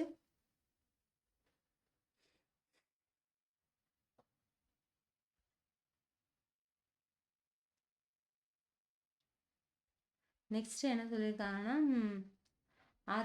அரசாங்கம் சொல்லிட்டு இதை கொடுத்துருக்காங்க, வேறுபாடு மாதிரி கொடுத்துருக்காங்க, படிக்கிறேன். அரசு என்பது மக்கள் தொகை, நிலப்பரப்பு, அரசாங்கம் மற்றும் இறையாண்மை ஆகிய 4 கூறுகளை கொண்டதாகும். அதே அரசாங்கம் என்ன சொல்றாங்கன்னா, அரசாங்கம் என்பது அரசின் 4 கூறுகளை ஒன்றாக்கும் சொல்றாங்க. 4 கூறுகளை ஒன்றாக்கும். இதுல 4 கூறு என்ன சொல்றாங்கன்னா, நிலப்பரப்பு, மக்கள் தொகை, அரசாங்கம், இறையாண்மை சொல்லிட்டு கூறுகளின் கொண்டது சொல்றாங்க. இந்த கூறுகளை ஒன்றாக்குது அரசாங்கம் சொல்றாங்க. இப்ப அரசு மூலம் அதிகாரங்களை பெறுதல் ஆகும் சொல்லிட்டு அரசு சொல்றாங்க. அதே அரசாங்கம் என்ன சொல்றதுன்னா, அரசாங்கத்தின் அதிகாரங்கள் அரசிடமிருந்து பெறுவதாகும் சொல்லிட்டு சொல்றாங்க. அதே அரசுல என்ன சொல்றாங்கன்னா, அரசு என்பது நிரந்தரமானது என்பதனுடன் ஏன் என்றைக்கும் நீட்டித்து இருப்பதாக சொல்றாங்க அரசு. அதே அரசாங்கம் என்ன சொல்றாங்கன்னா, அரசாங்கம் என்பது தற்காலிகமாகவும் மக்கள் விரும்பின பேரில் அரசாங்கம் செயல்படலாம். ஆக்சுவலா இது இந்த எம்எல்ஏ எம்பியை பத்தி சொல்ற மாதிரி இருக்கு. இது மேலவை மக்களவையை பத்தி சொல்ற மாதிரி இருக்கு. அரசு என்பது காண முடியாதது, புலன் ஆகாதது ஆகும் சொல்றாங்க. அரசு காண முடியாது, புலன் ஆகாது சொல்றாங்க. ஒருவேளை கவர்மெண்ட் ஜாப்ல இருக்கவங்க சொல்றாங்களா என்னன்னு தெரியல. அரசாங்கம் என்ன சொல்றாங்கன்னா, அரசாங்கம் என்பது உறுதியானது மற்றும் காணக்கூடியது சொல்லிட்டு சொல்றாங்க. நெக்ஸ்ட் திரும்ப அதே மாதிரி ஒரு பேராகிராஃப் கொடுத்துருக்காங்க அரசு சொல்லிட்டு. இதுல அரசு சொல்லிட்டு என்ன சொல்றாங்கன்னா, சமுதாயமும் தோன்றிய பின்னரே அரசு என்ற அமைப்பு தோன்றியது சொல்றாங்க. அதே சமுதாயம் சொல்லிட்டு என்ன சொல்றாங்கன்னா, சமுதாயமானது அரசு தோன்றுவதற்கு முன்னரே தோன்றியது சொல்லிட்டு சொல்றாங்க. மக்கள் தோன்றும் போதே ஒரு கூட்டமா இருந்தது சமுதாயம் சொல்றாங்க. சமுதாயம் தோன்றதுக்கு அப்புறம் அதுல சில நாகரிகம் இப்படின்னு அவங்க கண்ட்ரோல் பண்ணி வர்றதுதான் அரசு சொல்ற மாதிரி சொல்றாங்கன்னு நினைக்கிறேன். இப்ப அரசின் எல்லை வரையறுக்கப்பட்டது சொல்றாங்க. அதே சமுதாயம் சமுதாயத்தின் பரப்பெல்லை பரந்ததாகும். அரசு ஒரு எல்லைக்குள்ள இருக்கும், சமுதாயம் எல்லா இடத்துலயும் இருக்கிறதா மென்ஷன் பண்ணியிருக்காங்க. நெக்ஸ்ட் அரசுக்கு ஒரு நிலையான நிலப்பரப்பு உண்டு சொல்றாங்க. அதே சமுதாயத்துக்கு நிலையான ஒரு நிலப்பரப்பு இல்லை சொல்றாங்க. அரசுக்கு அரசியல் சார்ந்த அமைப்பு இருக்கு சொல்றாங்க. சமுதாயத்துக்கு ஒரு சமூக அமைப்பாகும் சொல்றாங்க. அரசுக்கு சட்டங்கள் நடைமுறைப்படுத்தும் அதிகாரம் உள்ளது சொல்றாங்க. அதே சமுதாயத்துக்கு அத்தகைய அதிகாரம் எதுவும் இல்லை சொல்லிட்டு சொல்லியிருக்காங்க. நெக்ஸ்ட் பாக்ஸ்ல என்ன கொடுத்துருக்காங்கன்னா, ஒரு மக்களாட்சி நாட்டில் நிரந்தர முதலமைச்சர் என்றோ நிரந்தர பிரதமர் என்றோ எவருமே இருக்க முடியாது.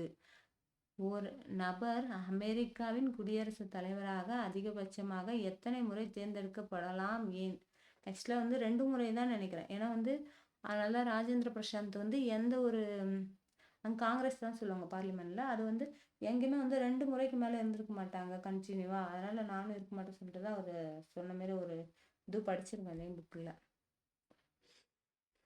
நெக்ஸ்ட் இருக்கலாம், பட் அவங்க இருந்திருக்க மாட்டாங்க. நெக்ஸ்ட் மிகை மேம்பாட்டு அரசு என்ற கருத்தாக்கம் பற்றி முன்பு வேறு விதமாக என்ன சொல்றாங்க, மிகை மேம்பாட்டு அரசு என்ற கருத்தாக்கம் பற்றி முன்பு வேறு விதமாக இருந்தேன் திங்கிங் சொல்றாங்க. நெக்ஸ்ட் இறையாண்மை என்றால் என்னன்னு கேக்குறாங்க. இறையாண்மை என்பது ஒட்டுமொத்த மற்றும் தடையில்லாத அரசின் அதிகாரம் சொல்றாங்க. மேலும் அதீத கட்டளைத்தன்மை உடையதாகவும் காணப்படுகிறது சொல்லிட்டு இந்த கூற்று யாரு சொல்லியிருக்காங்கன்னா, ஜீன் போட்டின் தான் போட்டின் கூற்று சொல்லியிருக்காங்க. நெக்ஸ்ட் பாக்ஸ் பார்ப்போம். நெக்ஸ்ட் பாக்ஸ்ல என்ன சொல்லியிருக்காங்கன்னா, ஒரு மரமானது தான் முளை விடுவதையே மாற்றி தர முடியாதது போன்று இறையாண்மையும் மாற்றித் தர இயலாது. இது ஒரு மனிதன் தன்னை அழித்து கொள்ளாமல் தனது உயிர் அல்லது ஆளுமைகளை மாற்றித் தர இயலாததை போன்றதாகும் சொல்லிட்டு யாரு சொல்லியிருக்காருன்னா, லை லைப்பர் லைப்பர் வந்து அவருடைய கூற்று. நெக்ஸ்ட் குறிப்பிடத்தக்க மேற்கோள் சொல்லிட்டு முனைவர் கார்னர் அவர் என்ன சொல்லியிருக்காருன்னா, மக்கள் இறையாண்மை எனப்படுவது பெரும்பான்மை வாக்காளர்களின் அதிகாரம் ஆகும். மேலும் இவ்வகை அதிகாரமானது தோராயமாக உலகளவிய வாக்குரிமை செயல்படக்கூடிய நாட்டில் வாக்காளர்கள் பல்வேறு நிறுவப்பட்ட வழிமுறைகளின் வாயிலாக வெளிப்படுத்தும் விருப்பமாகும் சொல்லிட்டு யார் சொல்லியிருக்காங்கன்னா, முனைவர் கார்னர். நெக்ஸ்ட் பார்ப்போம். ஜான் ஆஸ்டினின்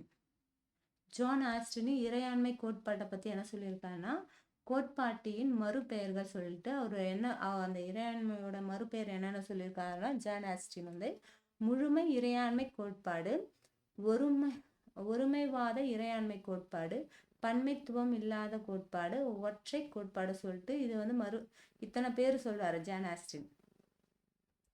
நெக்ஸ்ட் பங்கீட்டு நிதி டிஸ்ட்ரிபியூட்டிவ் ஜஸ்டிஸ் சொல்லிட்டு என்ன சொல்றேன், நிதின்னு படிச்சிட்டேன். பங்கீட்டு நீதி சொல்லிட்டு டிஸ்ட்ரிபியூட்டிவ் ஜஸ்டிஸ் என்றால் என்னன்னு கேட்குறாங்க. அப்படின்னா பங்கீட்டு நீதிக்கு சமத்துவ கொள்கை தேவையாகிறது. அதாவது சமத்துவமான சமூகத்தை நிலைநிறுத்துவதற்கு சமத்துவமற்ற பங்கீட்டு செயல் அவசியம் என்பதையே உறுதிப்படுத்துவதுதான் பங்கீட்டு நீதி ஆகும். உதாரணத்துக்கு வரி விதிப்பு விகிதமானது பணக்கார வர்க்கங்களுக்கும் ஏழை வர்க்கங்களுக்கும் வேறுபட்டு இருத்தல் வேண்டும். இது போலவே பொது வேலை வாய்ப்புகளையும் நுழைவதற்கான வரன்முறைகளையும் இயல்பானவர்களுக்கும் மாற்றுத்திறனாளிகளுக்கும் மாறுபட்ட கொள்கை அவசியம் என்பது பங்கீட்டு நீதியே ஆகும் சொல்லிட்டு சொல்றாங்க. நெக்ஸ்ட் பன்மைவாத கோட்பாடு சொல்லிட்டு என்ன சொல்றாங்கன்னா, இந்த பாக்ஸ்ல ஒரு அரசின் தன்மை என்பது பல்வேறு குழுக்களுக்கிடையே உருவாகும் முரண்பாடுகள் மற்றும் சர்ச்சைகள் போன்றவற்றை அவைகளின் நலன்களை சிறப்பாக பாதுகாப்பதன் அடிப்படையிலே தீர்த்து வைப்பதாகும் சொல்றாங்க. இந்த பாக்ஸ்ல என்ன சொல்றாங்கன்னா, ஹெரால்ட் லாஸ்கி சொல்லிட்டு இவர் என்ன சொல்றாருன்னா, பெருமளவில் இருக்கக்கூடிய ஏழை வர்க்கமும் பெருமளவில் இருக்கக்கூடிய ஏழை வர்க்கமும் சிறிய அளவில் இருக்கக்கூடிய பணக்கார வர்க்கமும் உள்ள அரசாங்கத்தின் செயல்பாடுகள் பணக்கார வர்க்கத்தின் உடைமைகள் பாதுகாக்கும் பொருட்டே அமையும் சொல்லிட்டு யார் சொல்றாங்கன்னா, ஹெரால்ட் ரஸ்கில் சொல்றாரு. சொல்லி என்ன பிரயோஜனம்?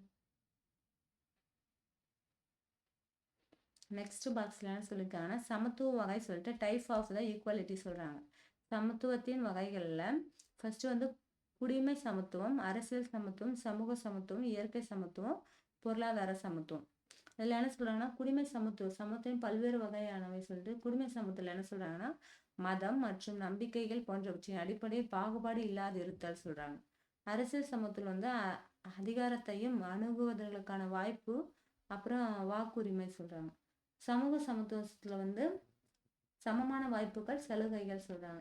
இயற்கை சமத்துவத்துல வந்து இயற்கை உரிமைகள் சொல்றாங்க. பொருளாதார சமத்துவத்துல வந்து செல்வ வளங்கள் சொல்றாங்க. நெக்ஸ்ட் பாக்ஸ் வந்து அம்சத்தை அடிப்படையிலான அமெரிக்க குடியரசு உரிமை, அமெரிக்க குடிமை உரிமைகளின் இயக்கத்தின் ஈடு இணையற்ற தலைவராக மார்ட்டின் லூதர் கிங் ஜூனியர் கருதப்படுகின்றார்.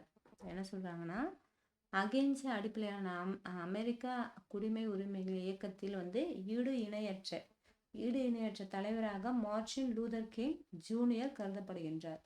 1950 மற்றும் 1960களில் சமூக நீதிக்காக கருப்பினத்தவர்கள் அமெரிக்காவில் ஏற்படுத்திய சம உரிமைகளை பெறுவதற்காக புரட்சியே குடிமை உரிமைகள் இயக்கமாகும். இந்தியாவில் டாக்டர் பி.ஆர். அம்பேத்கர் துவங்கிய கோடிக்கணக்கான தாழ்த்தப்பட்ட மக்களை விடுதலைகளுக்கான இயக்கமானது வரலாற்று சிறப்பு மிக்கதாக இந்தியாவில் கருதப்படுகிறது. மேலும் இவ்வியக்கம் சமூக சமத்துவத்திற்கான விதையாகும் சொல்றாங்க.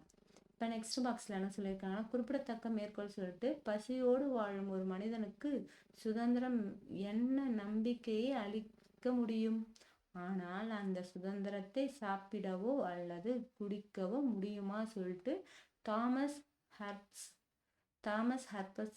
ஹர்பஸ் சொல்றார். நெக்ஸ்ட் மேற்கோள் சொல்லிட்டு,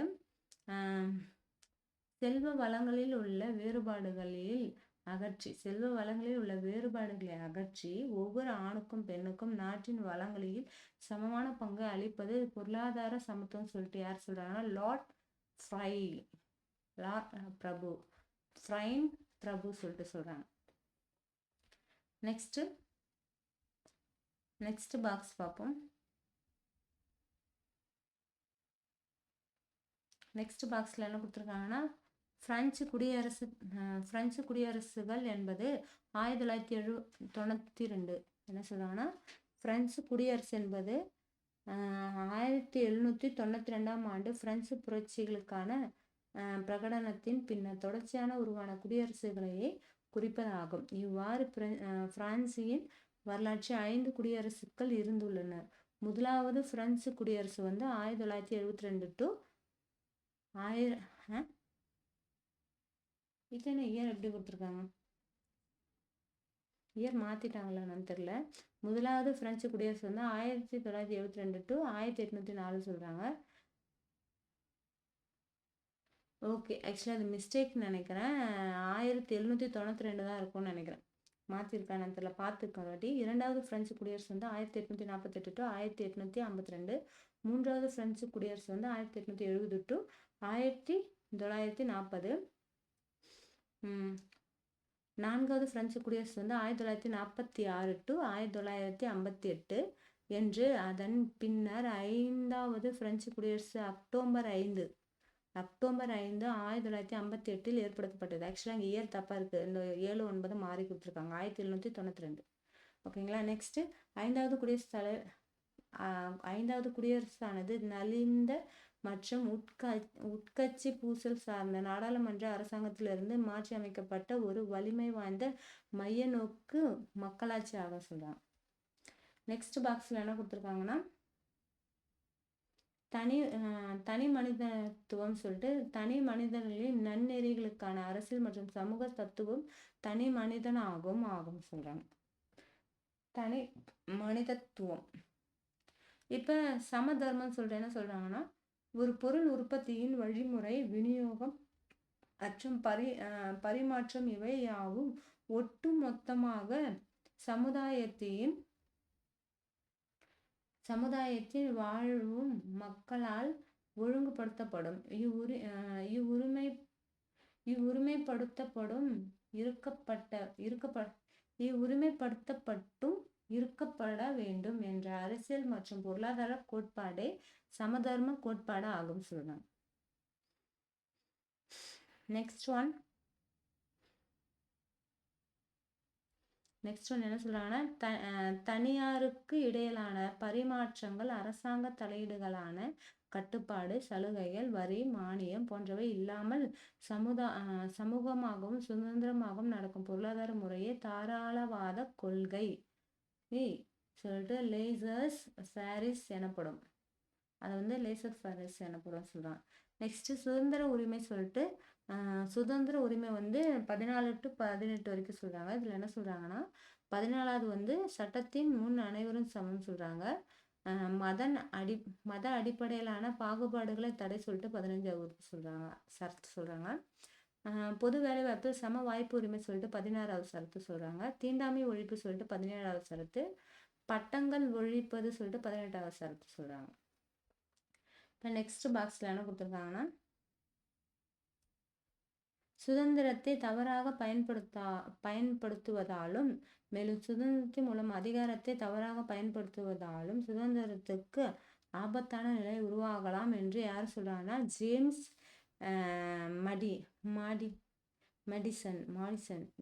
மேடிசன் சொல்றாரு. நெக்ஸ்ட் சமத்துவம் சொல்லிட்டு என்ன சொல்றாருன்னா வால்ட் விட்மேன் என்ன சொல்றாருன்னா, எனக்கான உரிமைகளும் எனக்கு கிடைக்கும் வாய்ப்புகளும் மற்றவருக்கு கிடைப்பதையே இவை எவ்வாறு என்னிடமிருந்து பிரிக்க முடியாத ஒரு உரிமையோ அவ்வாறு மற்றவருக்கும் அது போன்ற உரிமையாகும் என்பதை சமத்துவமாகும் சொல்லிட்டு வால்ட் விட்மேன் சொல்லியிருக்காரு. நெக்ஸ்ட்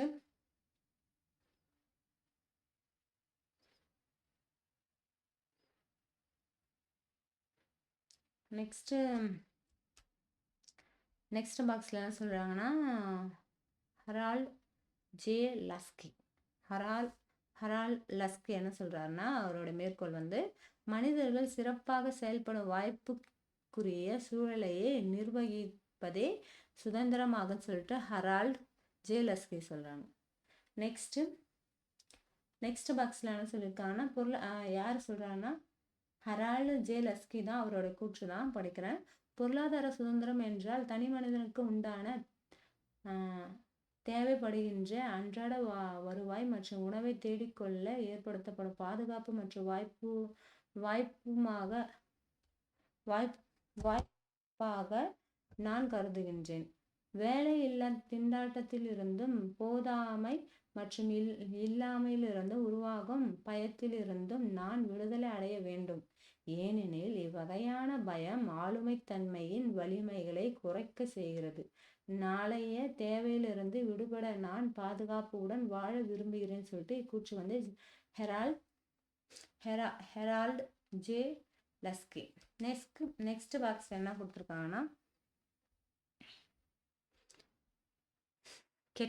கெட்டல் அவர் என்ன சொல்லியிருக்காருன்னா, சுதந்திர தொடர்பான அறிஞர்களையும் கருத்து சொல்லிட்டு இதுல கெட்டல் என்ன சொல்லியிருக்காருன்னா, சுதந்திரம் என்பது தகுதியான மகிழ்ச்சியையும் மற்றும் வேலையையும் அனுபவிப்பதற்கு உண்டான நேர்மையான சக்தியாகும் சொல்லிட்டு கெட்டல் சொல்றாங்க.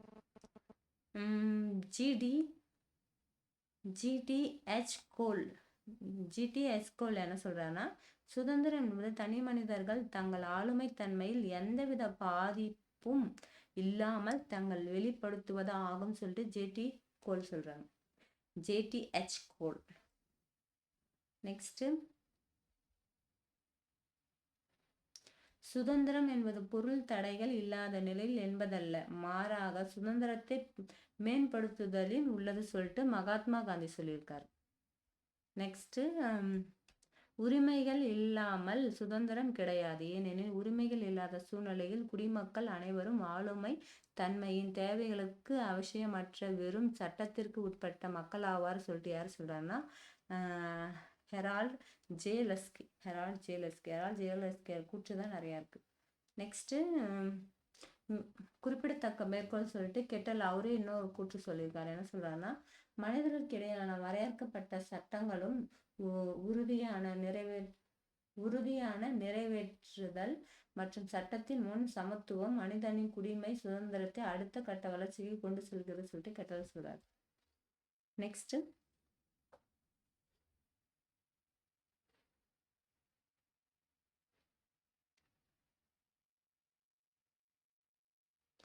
இந்த பாக்ஸ்ல என்ன சொல்லியிருக்காங்கன்னா, ஓ மை காட், இதுல வந்து வகுப்பில்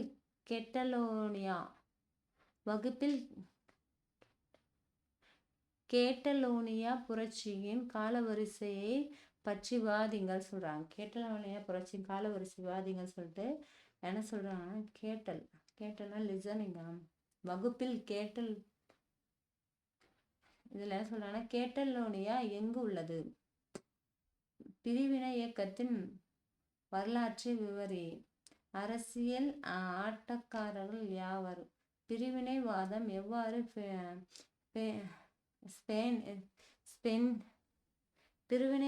எவ்வாறு ஸ்பெயினின் பொருளாதாரத்தை பாதிக்கிறது? இதை பார்த்துக்கோங்க, கூகுளில் சர்ச் பண்ணிங்க. ஓகே, நெக்ஸ்ட் பாக்ஸ்ல என்ன சொல்றாங்கன்னா, அடிப்படை சுதந்திரத்தை சிறிய அளவிலான தற்காலிக பாதுகாப்பிற்கான யாரேனும் துறந்தால் அவர்கள் சுதந்திரமாகவோ அல்லது பாதுகாப்போ கிடப்பதற்கு தகுதியற்றவர்கள் ஆவார்கள் சொல்லிட்டு யார் சொல்றாங்கன்னா, பெஞ்சமின் பிராங்க்லின் சொல்றாங்க. நெக்ஸ்ட், குறியீட்டு பொருள் சொல்லிட்டு என்ன சொல்றாங்கன்னா, சுதந்திர தேவி சிலைக்கென்று ஒரு குறிக்கோள் உள்ளது. அது விடுதலை பற்றி உலகளாவிய நினைவூட்டலாகும். அமெரிக்க குடிமக்களுக்கு நம்பிக்கை அளிப்பதாகவும் அமைந்துள்ளது சொல்றாங்க. கீழே என்ன சொல்லுவாங்கன்னா, ஹேண்ட்ரூ ஹேவுட்ரின் சுதந்திரம் பற்றி லட்சியவாத பார்வை. ஹேண்ட்ரூ நெக்ஸ்ட் பாக்ஸ்ல என்ன சொல்லியிருக்காங்கன்னா, சுதந்திரம் என்பது மனிதனின் நோக்கி வருவதல்ல, மாறாக மனிதர்களே சுதந்திரத்தை நோக்கி எழுச்சி கொண்டு செல்ல வேண்டும். மகிழ்ச்சியுடன் வாழ்வதற்காக சிரமப்பட்டு பெறப்படுகின்ற சுதந்திரம் ஓர் அவசியவாதமாகும். இதுல என்ன சொல்றாங்கன்னா, புதுடெல்லி மத்திய செயலகத்தில் பொறிக்கப்பட்டுள்ள வார்த்தை தான் சொல்றாங்க. Next box. ஐயோ மை காட், எப்படி அடிக்கிறது இல்லையா. நெக்ஸ்ட் பாக்ஸ்ல என்ன சொல்றாங்கன்னா,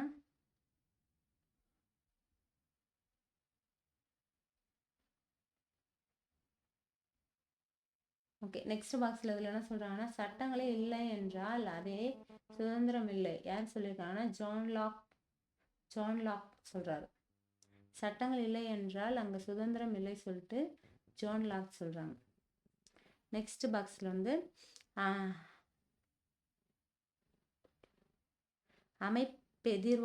அமைப்பெதிர்வாதம் என்பது ஒழுங்கற்ற தன்மையோ அல்லது குழப்பமான நிலையோ அன்று, மாறாக அடக்குமுறையிலான மையப்படுத்தப்பட்ட அதிகாரத்துவத்தின் ஏகபோக ஆற்றல் அதிகாரத்திலிருந்து சுதந்திரம் பெறுவதாகவும் சொல்றாங்க.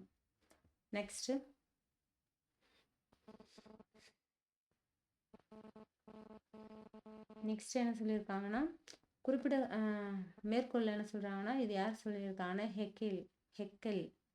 ஹெல்கெல் என்ன சொல்றாருன்னா, பூமியில் இறைவனையின் ஆட்சியே அரசு எனப்படுகிறது. மேலும் சமூக நீதி நெறியின் உறுப்பாகவும் நன்னெறி மேலான வெளிப்பாடாகவும் அரசு விளங்குகிறது சொல்லிட்டு ஹெக்கல் சொல்றாரு. நெக்ஸ்ட் மேற்கோள் வந்து ஹெரால்டு ஜே லாஸ்கி என்ன சொல்றாருன்னா, குடிமக்களின் தூய உணர்வினாலான உத்வேகமானது சட்டத்தின் வார்த்தைகளையே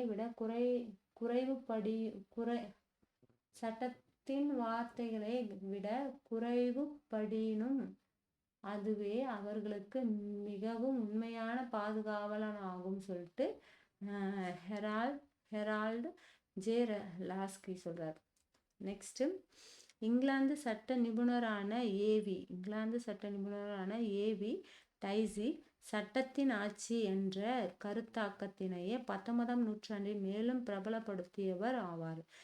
முற்கால தத்துவ ஞானிகளுக்கு சட்டத்தின் ஆட்சி என்னும் சொற்றொடர் அறிமுகம் இல்லாவிட்டாலும் அக்கருத்தாக்கத்தினையே அரிஸ்டாட்டில் என்னும் ஞானி சட்டமே ஆளுமை புரிய வேண்டும் என்று எழுதியுள்ளதையே காணலாம். நெக்ஸ்ட் மேற்கொள்ள என்ன சொல்றாங்கன்னா, நெல்சன் மண்டேலா சொன்னது, வறுமை என்பது விபத்து அல்ல, அடிமைத்தனம் மற்றும் நிறவெறி போன்றதே மனிதர்களால் உருவாக்கப்பட்டவை ஆகும். இவை மனிதர்களின் நடவடிக்கைகள் மூலம் கலைக்கப்பட வேண்டியவை ஆகும் சொல்லிட்டு நெல்சன் மண்டேலா சொல்லியிருக்காரு. நெக்ஸ்ட் சட்டத்தின் நோக்கங்கள் யாவை சொல்லிட்டு சொல்லியிருக்காங்க, பார்ப்போம். இதில் என்ன சொல்றாங்கன்னா, சட்டத்தின் நோக்கங்கள் யாவை சொல்லிட்டு அடிப்படை மனித உரிமைகள் பாதுகாத்தல், நியாயத்தை ஊக்குவித்தல், சச்சரவுகளை தீர்த்தல், நீதியை ஊக்குவித்தல், ஒழுங்கையும் நிலைத்தன்மைகளையும் ஏற்படுத்துதல், விரும்பத்தகுந்த சமூக மற்றும் பொருளாதார நடவடிக்கைகளை ஊக்குவித்தல், பெரும்பான்மை விருப்பத்தை பிரதிநிதித்துவப்படுத்துதல், சில பிரச்சனைகளில் சொல்லிட்டு சொல்றாங்க, சிறுபான்மையினரின் உரிமைகளை பாதுகாத்தல். நெக்ஸ்ட் மேற்கோள்ல வந்து ஹேலாந்து அவருடைய கூற்று என்னன்னா, தனியார் சட்டத்தில் சம்பந்தப்பட்டவர்களின் தனி நபர்களாகவும் அவர்களுக்கு மேலாகவும் இடையேயும் ஓர் பாரபட்சம் இல்லாத நடுவனாக அரசு இருக்கிறது சொல்லிட்டு ஹேலாந்து சொல்றாரு. ஹேலாந்து ஓகே. நெக்ஸ்ட் பாக்ஸ்ல மேற்கோள் தான் சொல்லியிருக்காங்க. என்ன சொல்லியிருக்காங்கன்னா, கில் கிரீஸ்ட் அவர் என்ன சொல்றாருன்னா, குடிமக்களின் மனதில் இருந்து உருவாவது அரசாகும். அவர்கள் நீதிநெறி முகவர்கள் ஆவார். அதே சமயம் நல்லியல்பும் இல்லாத கெட்ட குடிமக்களிடமும் இருந்து உருவாவது மோசமான அரசும் மோசமான சட்டங்களுமே ஆகும் சொல்றாங்க.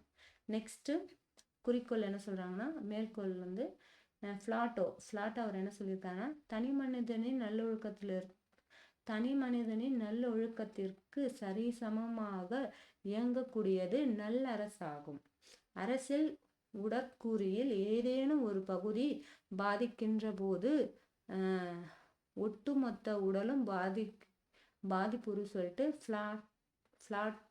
பிளாட்டோ சொல்றாரு. நெக்ஸ்ட் மேற்கோள் யார் சொல்லியிருக்காங்கன்னா, ஹுட்ரோ வில்சன் வந்து என்ன சொல்லியிருக்காங்கன்னா, உண்மையில் முற்கால ரோமானிய சட்டங்கள் பெரும்பாலும் மத நுட்ப விதிகளை விடவும் சற்றே அதிகமாக உள்ளது. அவைகள் பெரும்பாலும் சில மத சூத்திரங்களை முறையாக பின்பற்றுவதன் மூலம் மத உரிமைகளை அடையும் வழி முறைகளாக இருந்தன சொல்லிட்டு ஹுட்ரோ வில்சன் சொல்லியிருக்காரு. நெக்ஸ்ட் சர் ஹென்றி மெயின் என்ன சொல்லியிருக்காருன்னா, சமச்சீராக்கம் என்பது அசல் குடிமை சட்டத்தோடு இருக்கக்கூடிய விதிமுறை தொகுப்பாகும். நீதியின் அடிப்படையிலும் மரபுகளின் அடிப்படையிலும் உருவானதால் இவ்வுறுப்புகள் குடிமை சட்டத்தின் பயன்பாடுகளை மீறுமளவிற்கு தலையாக புனித தன்மைகளையே பெற்று விளக்குகின்றன. தலையாக புனித தன்மைகளை பெற்று விளக்குகின்றன சொல்லிட்டு சர் ஹென்றி மெயின் சொல்றாரு. நெக்ஸ்ட் மேற்கோள் என்ன சொல்லியிருக்காங்கன்னா, அப்பாதுரை என்ன சொல்லியிருக்காரு நம்ம மேற்கோள்ல, சட்ட நிபுணர்களின் கருத்துக்கள் பெரும்பாலான நேரங்களில் சட்டமாகவே கருதப்படுகிறது. உதாரணத்திற்கு இங்கிலாந்தில் கோக் மற்றும் ஃபிளாக் ஸ்டோனிக் விளக்குரைகள் கோக் அண்ட் ஃபிளாக் ஸ்டோன் என்ன சொல்றாங்க, இங்கிலாந்துல சொல்றாங்க. அதே அமெரிக்காவில் வந்து ஸ்டோரி மற்றும் கென்ட் சொல்றாங்க. இந்தியாவின் அமெரிக்கால வந்து கோக் ஃபிளாக் ஸ்டோன் சொல்றாங்க. இங்கிலாந்துல வந்து கோக் ஃபிளாக் ஸ்டோன் சொல்றாங்க. அமெரிக்கால வந்து ஸ்டோரி கென்ட் சொல்றாங்க. இந்தியாவில் வந்து விஷ் ஞானேஸ்வரா மற்றும் அபரார்கா ஆகியோரின் விளக்குரைகள் கூறலாம் சொல்லிட்டு அப்பாதுரை சொல்றாரு. நெக்ஸ்ட் பாக்ஸ் மேற்கொள்ள வந்து நீதி நெறியானது நல்லியல்பு கடமைகளை பற்றியது. ஆனால் அரசால் இயற்றப்படும் சட்ட கடமை என்ன சொல்றாங்கன்னா, அரசால் இயற்றப்படும் சட்ட கடமைகளை பற்றியதாகும் சொல்றாங்க. நீதி நெறியானது நல்லியல்பு கடமைகளை பற்றியது. ஆனால் அரசால் இயற்றப்படும் சட்ட கடமைகளை பற்றியதாகும் சொல்றாங்க. நெக்ஸ்ட் பாக்ஸ் என்ன கொடுத்துருக்காங்கன்னா, குறிக்கோள் சொல்லிட்டு நீதிநெறி கடமைகள் மறுத்தலின்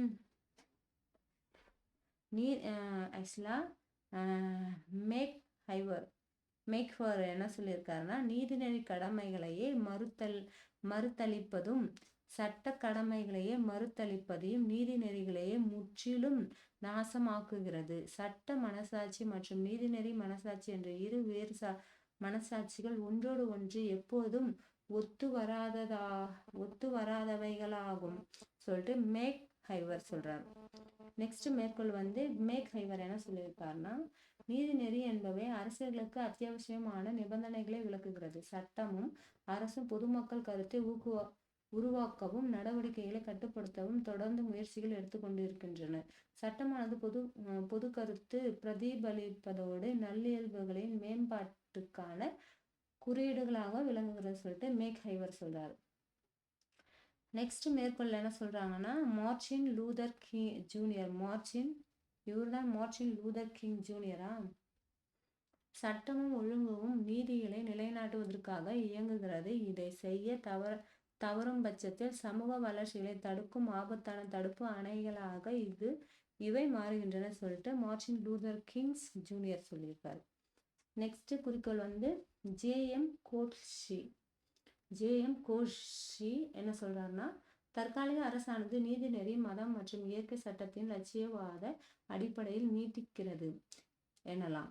அதே சமயத்தில் அரசு தனது சுய பாதுகாப்பிற்காக மேற்குறிப்பிட்ட ஒன்றையோ அல்லது அனைத்தையுமோ மீறுகிறது சொல்லிட்டு ஜேஎம்ஸ் கோட்ஸ்லி சொல்றாங்க. நெக்ஸ்ட் பொது கருத்து சொல்லிட்டு பொதுவான நலனுக்காக மக்களின் கருத்தாகும் சொல்றாங்க. நெக்ஸ்ட் நீதிநெறி என்றால் என்னன்னா, சமூக எதிர்மறைவுகளான மது, சூது, திருட்டு, வழிப்பறி, கொள்ளை போன்றவற்றை கட்டுப்படுத்தும் சமூக உறுப்புகள் நீதிநெறி எனப்படுகிறது. நீதிநெறிகளின் தொடர்பான சட்டங்கள் எப்போதுமே நிலையானவைகள் ஆகும் சொல்றாங்க. நெக்ஸ்ட் பாக்ஸ் வந்து அரசியலமைப்பு நிர்ணய சபையானது இந்திய அரசியலமைப்பு சட்டத்தின் வரையறை செய்ய 2 ஆண்டுகள் 11 மாதங்கள் 20 நாட்கள் சொல்லியிருக்காங்க. ஆனா 18 நாட்கள் தான் நான் எங்கேயும் படிச்சிருக்கேன். ஓகே, நெக்ஸ்ட் பாக்ஸ்ல என்ன சொல்றாங்கன்னா, வயதான பெற்றோர் முதியோர் பராமரிப்பு மற்றும் நலன் சார்ந்த சட்டம் எம்டபிள்யூபிஎஸ்சி ஆக்ட் 2007 முதியோர்கள் மற்றும் பெற்றோர் நலனுக்காக இயற்றப்பட்டது சொல்றாங்க. முதியோர்களாக ஏற்றப்பட்ட சட்டம் வந்து 2007 எம்டபிள்யூபிஎஸ்சி. சட்டத்தின்படி சொல்லிட்டு என்ன சொல்றாங்கன்னா, முதியோர்களுக்கு துரிதமாகவும் பயனுள்ளதாகவும் நிவாரணத்தை வழங்க பராமரிப்பு தீர்ப்பாயத்தினையே மெயின்டெனன்ஸ் ட்ரிபியூனல் நிறுவுகிறது சொல்றாங்க. இச்சட்டத்தின்படி பராமரிப்பு என்பது உணவு, தடுப்பு, உடை, இருப்பிடம் மற்றும் மருத்துவ சிகிச்சையுடன் உள்ளடங்கியது ஆகும். இச்சட்டத்தின் ஒரே நிபந்தனையாக எவையெல்லாம் தன் சொந்த வருமானத்திலும் உடைமைகளின் மூலமும் தன்னை பராமரிக்க இயலாதவர்களாக இருக்கின்றார்களோ அவர்கள் இப்பராமரிப்பின் கீழ் உட்படுவார்கள். இச்சட்டத்தின் மூலம் பாதிக்கப்பட்டவர்களுக்கு அதிகபட்ச பராமரிப்பு செலவாக மாதம் 10,000 அளிக்க கட்டாயமாக்கப்பட்டது. பராமரிப்பு தொகையானது உரிமை கோருபவர்களின் தேவைகள் மற்றும் அவர்கள் இயல்பு வாழ்க்கைகளையும் என்ன சொல்றாங்கன்னா,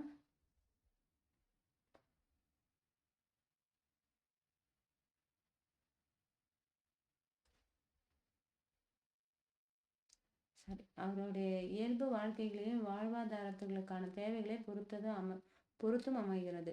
பெற்றோர்களுக்கும் முதியோர்களுக்கும் அரசாங்கத்தின் இச்சலுகைகளை அனுபவிக்க பராமரிப்பு தீர்ப்பாயத்தில் பராமரிப்பு அதிகாரிகளிடம் தங்கள் விருப்பங்களையே முறையிடலாம். இச்சட்டத்தின்படி வழக்கறிஞர்களின் தீர்ப்பாயத்தின் முன் எவருக்காகவும் வாதாட இயலாது.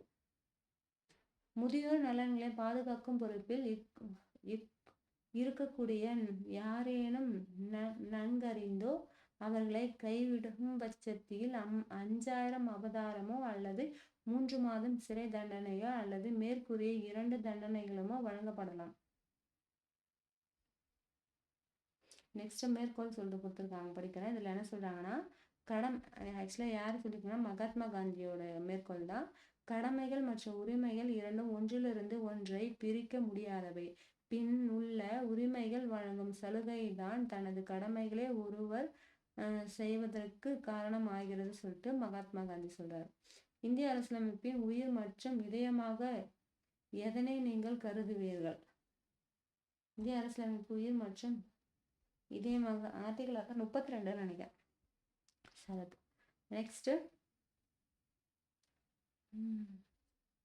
நெக்ஸ்ட் வந்து மக்களாட்சி என்பது சமூக பொருளாதார என்ன சொல்றாங்கன்னா, மக்களாட்சி என்பது சமூகம், பொருளாதாரம் மற்றும் அரசியல் தளத்தில் வாழும் ஒரு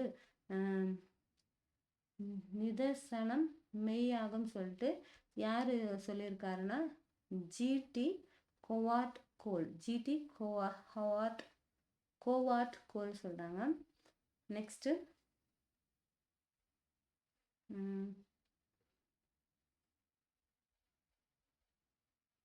நெக்ஸ்ட் தாமஸ் ஜே என்ன சொல்றாங்கன்னா,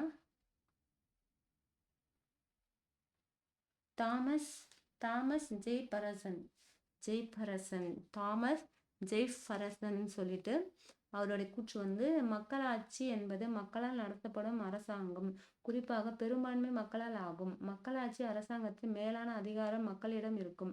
இந்த அதிகாரத்தை மக்கள் நேரடியாகவோ அல்லது மறைமுகமாகவோ தங்கள் பிரதிநிதிகளை தேர்ந்தெடுக்க பயன்படுத்துவர். இங்கு தேர்தல் சீரான இடைவெளிகளிலும் மற்றும் சுதந்திரமாகவும் நடைபெறும் சொல்லிட்டு தாமஸ் ஜெய்ஃபர்சன் கூறியிருக்கார். நெக்ஸ்ட் மக்களாட்சி பற்றிய அறிஞர்களின் கருத்து சொல்லிட்டு அதில் கால் மார்க்ஸ் என்ன சொல்றாருன்னா, மக்களாட்சியை சமதர்மத்திற்கான பாதையாகும் சொல்லிட்டு காரல் மார்க்ஸ் சொல்றாரு. நெக்ஸ்ட் ஆபிரகாம் லிங்கன் என்ன சொல்றாருன்னா, மக்களாட்சியை பத்தி, மக்களாட்சி என்பது மக்களால் மக்களுக்காகவே மக்களான அரசாங்க முறை ஆகும் சொல்லிட்டு ஆபிரகாம் லிங்கன் சொல்றாரு. மகாத்மா காந்தி என்ன சொல்றாங்கன்னா, எளியோர்களுக்கும் வலியோர்களுக்கும் சம வாய்ப்பு வழங்குதல் மக்களாட்சிகளில் மட்டுமே நடைபெறும் என்பதை என கருத்து. இது வன்முறையற்ற வழிகளில் மட்டுமே சாத்தியப்பட வேண்டும் சொல்லிட்டு மகாத்மா காந்தி சொல்லியிருக்காரு.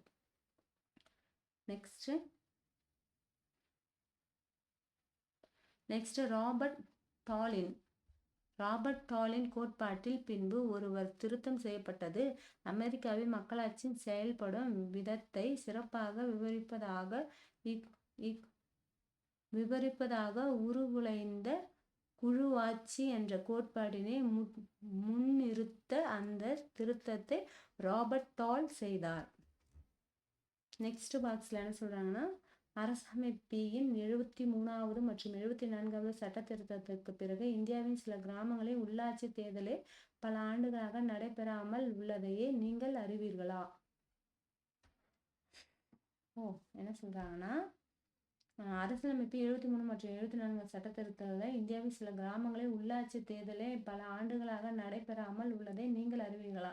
ஆமா, இந்த சட்டம் வந்ததுக்கு அப்புறம் ராஜஸ்தானும் வேற பிளேஸ்ல தான் உள்ளாட்சி முதல்ல வரும். அப்புறம் ஒவ்வொரு ஸ்டேட்டா வந்திருக்கும்னு நினைக்கிறேன்.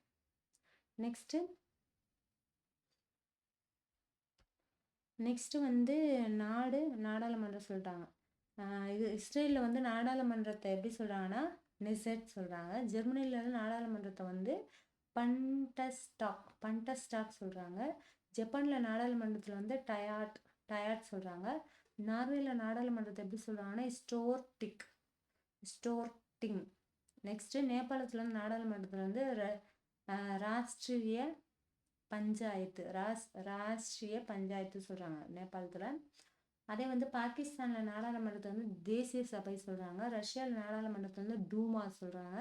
அமெரிக்க நாடாளுமன்றத்தை வந்து காங்கிரஸ் சொல்றாங்க. தென் ஆப்பிரிக்கால வந்து நாடாளுமன்றம் தான் சொல்றாங்க. சுவிட்சர்லாந்துல வந்து கூட்டாட்சி சபை சொல்றாங்க. ஃபெடரல் நினைக்கிறேன். Next Switzerland. நெக்ஸ்ட் பாக்ஸ்ல என்ன சொல்லியிருக்காங்கன்னா, அதிகாரத்தில் உள்ளோர் எண்ணிக்கை, மக்கள் நலன், சுயநலம் சொல்லிட்டு என்ன சொல்றாங்கன்னா, 1 அதிகாரத்தில் உள்ளோர் எண்ணிக்கை 1 சொல்லிட்டு அதுல வந்து மக்கள் வந்து முடியாட்சி சொல்றாங்க. சுயநலம் வந்து கொடுங்கோல் ஆட்சி சொல்றாங்க. அதே சிலர் சொல்லிட்டு அதிகாரத்துல இருக்கவங்க வந்து மக்கள் நலத்துல வந்து பிரதிகளின் ஆட்சி சொல்றாங்க. சுயநலத்துல வந்து சிறு குழுவின் ஆட்சி சொல்றாங்க. பலர் சொல்லிட்டு அதிகார எண்ணத்துல மக்களாட்சியில வந்து தூய அரசியல் அமைப்பு முறை சொல்லிட்டு பாலிட்டி சொல்றாங்க. சுயநலத்துல வந்து மக்களாட்சி அல்லது கும்பல் ஆட்சி சொல்றாங்க. நெக்ஸ்ட் பாக்ஸ்ல என்ன சொல்லியிருக்காங்கன்னா, பயன்பாட்டுவாதம் என்ன சொல்றாங்கன்னா, பயன்பாட்டுவாதம் என்பது அதிக எண்ணிக்கையிலானவர்களின் அடிப்படையிலான மகிழ்ச்சி ஆகும். ஜேம்ஸ் மில்ஸ் மற்றும் ஜெரேஸ் பந்தம் ஆகிய பயன்பாட்டு சிந்தனையாளர்களின் வழிகாட்டுதலின் கீழ் ஜேம்ஸ் மில் கொண்டு வரப்பட்டாலும் பயன்பாட்டு வாதத்தினையே பற்றிய மறுக்கப்பட்ட சிந்தனைகளின் அவர் தந்ததாகும் சொல்றாங்க. நெக்ஸ்ட், பிறர் உங்களுக்கு பாதகமானவற்றை செய்வதற்கு முன் நீ அவர்களுக்கு பாதகமானவற்றை செய்துவிடு சொல்லிட்டு ஏன் சொல்லியிருக்காங்கன்னா ஹெம்ஸ். நெக்ஸ்ட் மேற்கோள்ல என்ன சொல்லியிருக்காங்கன்னா, சட்டம் என்பது சமூக அக்கறையுடனும் உள் நபர்களால் பொது நலனுக்காக பகுத்தறிவின் அடிப்படையில் குறிப்பிட்ட விதிமுறைகள் ஏற்படுத்துவதன்றி வேறு ஒன்றும் இல்லை சொல்லிட்டு தாமஸ் ஹக்பினாஸ் சொல்லியிருக்காரு. குற்ற நெக்ஸ்ட் அளவு தரம் சொல்லிட்டு என்ன சொல்றாங்கன்னா, அளவுல வகை தரத்துல வந்து சிறப்பு வடிவம் திரிந்த வடிவம் சொல்லிட்டு சொல்றாங்க.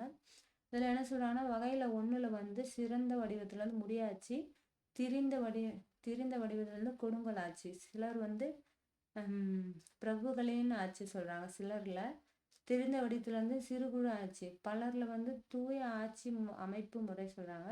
திரிந்த வடிவத்துல இருந்து மக்களாட்சி சொல்லியிருக்காங்க. Next box